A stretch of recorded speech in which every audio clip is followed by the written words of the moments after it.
แต่เผาคนมีปีกบินทั้งเดินดินจะทั้งบินเรือวงแต่เท่าผาดอนนี่ก็เท่าผาดำเจ้าสามหำมีพญาแทนโกดได้เลี้ยวโผดจากหนุ่มนางในกับพระจอมจะให้กลางคืนฝันต่างฝันเห็นแก้วพุ่นลางแก้วเพชรไพทูลเป็นแก้วคำแก้วพูดน้อมาจากป่ากันหอเข่าพาปราศาสตร์มนเทียนขอวนเวียนไปมา3 รอบที่ส้นสอบเหลียวเบิ่งพ่อใจขันบ่ท่านใดวนเวียนมาสู่เข้ามาอยู่ในห้องเดียวกันอัตตาจันไพทุนแผงเพศทุนงามเกินเหตุเชื่อว่าหักโนลาไปสีมาเป็นเมียของเจ้าพงหรือเผาก็อยู่เมืองผู้เงินบินหรือเดินไปมากะได้เป็นเมืองใหญ่เมืองผู้กันตาผู้ไปสีมาเป็นเมียหูบอฝันจิตดอคือแม่นความจริงคิดกะวิ่งตื่นนอนหูเมื่อผู้ผันเหลือเชียแนวอีกกะมีฟังแห้งนักสาวิคิดเห็นน้อยนาบ่สามารถที่ยับยั้งทางใจขันบ่ท่านใดสีทนประกาศไปผู้เห็นน้อยนาเขาที่ให้รางวัลจะตั้งตั้งฝันเป็นถึงคักแน่โดยเรามีท่านแก่คนหนึ่งอาสาไปสีผ้านั่งมาถวายองค์ให้ได้ที่ทนไทยผูกยาผ้าที่เอามาได้อีหลีรางวัลที่ใจสิบ่มีทางลายทางสมทางตัวที่ให้เป็นเจ้าสัวนี่บ่อึดบ่อยากบ่มีความลำบากไม่เลี้ยงใดเจ้าเคยไปเห็นนางแม่นบ่เจ้าเคยเห็นหน่อยนอผู้มีปีกบินจำสีเฮาน่ะบินหันดื้อคุณพ่อขอให้เอาหน่อยนอนี่มาให้ยังเฮา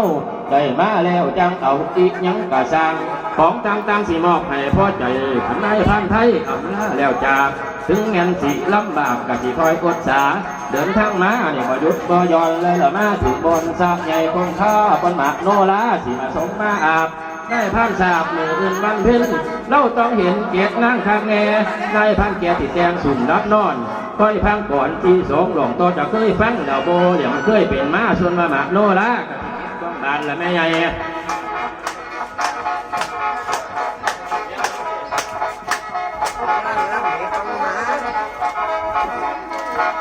ลาเด้อนางพอตื่นหุงเสามือไม่ใส่มา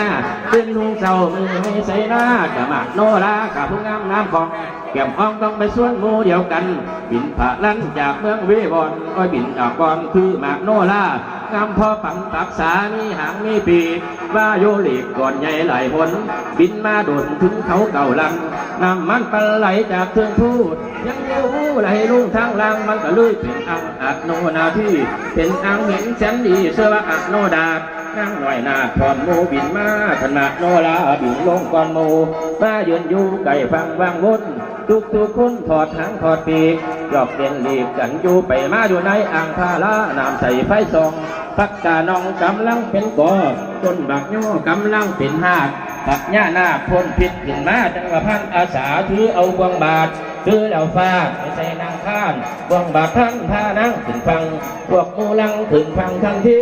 ทุกปีแล้วบินหนีทางอื่นมาสั่งมาโนราอยู่ฟังก็สมุนไพรวนให้เอาตนไปบอกพ่อแม่เดี๋ยวนี้มีคนแก่หลากจองเอาไปเป็นเหตุเป็นท้ายเป็นคนกับบ่ฮู้ขอให้พากันอยู่ให้สุขสบายมาโนราสิตาไปลือยังกะสังนายพันนางเข้ามาหานางนายพันวังเบอสาบวงบาดย่อมือใบน้อยนาดเกี่ยวกิ่งคนงามบักยาดำกำเว้นยาไหล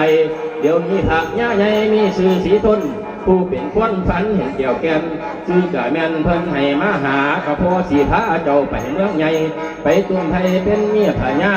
ดีใจสานำตาจาหลวงเจ้าที่ทนเป็นพวงพันโผฝันเห็นอยู่บ่เป็นกินนอนบ่ได้เพิ่นจังใส่ให้พอมาเอามาโนราเศร้าเงาดีใจจักหน่อยมาโนราก็เลยเฝ้าค่อยๆก็สิเมื่อน้ำตาก็พายเอาสาพายหังพายปีกตัดไทยหลีกก็มาลาเวคุณนางมีพายหลังกังก่อนเกิดคนบอลหุ่นเรานำผ้าจังกระพันลงมาหลายวันจนอ่อนถึงแม่นสิพักพอกับยังบ่เพียงพอดินตำต่อฟ้าดินจงไทยกับพวกเนื้อลาไม่บ่เคยเดินดิน